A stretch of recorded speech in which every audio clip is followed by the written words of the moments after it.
મહાદેવ સામેથી કોઈ યોદ્ધા આવતું એવું લાગે છે. હવે તેનો રસ્તો રોકી અને બેસી જાઓ. કોણ છે આગળ? પહેલા ફરી ભોળિયાને બોલો. સ્વર્ગના રાજા ઇન્દ્રના દૂતો મળવા માંગે છે. મહાદેવ સ્વર્ગના રાજા ઇન્દ્રના દૂતો મળવા માંગી રહ્યા છે. અરે યોગેન્દ્ર, ઇન્દ્રના દૂતોને ખબર કે માન સહિત કૈલાસ ઉતર આવે. અરે કૈલાસપતિ ભૈયા, અમારા મહારાજ ઇન્દ્રે એવું કઈ પ્રેમ છે કે યુદ્ધ કરવા તૈયાર હતા. અરે યુદ્ધ કરવાની તૈયારી ન હોય પણ યજ્ઞના સન્માન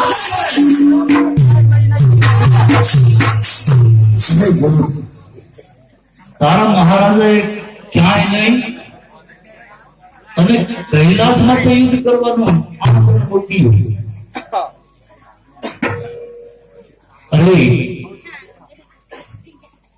ક્યાંક બીજે મોકલ્યું તો કાંક રાજપાટ થતી.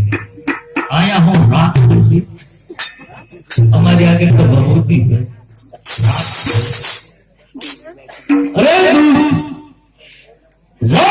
ખમતી રાજાને કહેજે, સર્વજ્ઞ રાજા ઇન્દ્રને કહેજે કે શમશાનમાં રહેનાર ભોળાનાથ હર હંમેશની માટે યુદ્ધ કરવા તૈયાર છે.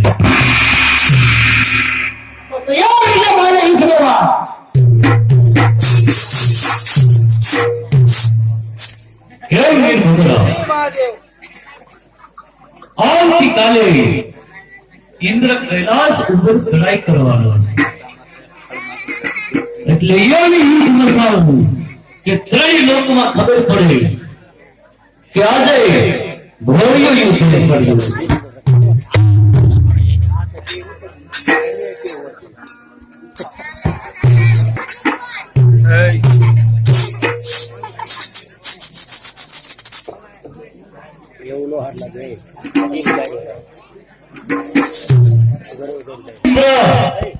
તને ક્યાંય નહીં અને કૈલાસ ઉપર યુદ્ધનું ક્યારે મોકલ્યું?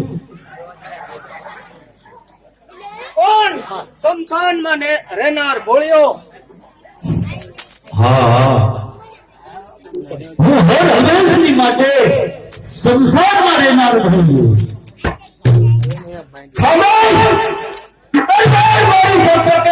તારું સાંભળવા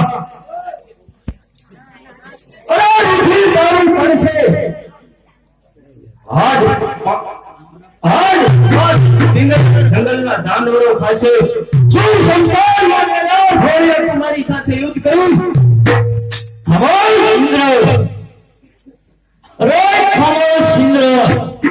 સામે ઉભો ભોળિયો શત્રુ થઈ વિકરાળ છે. અરે તારી જેવા દુષ્ટ નો કાળ છે. સાહેબ હોશિયાર ઠાર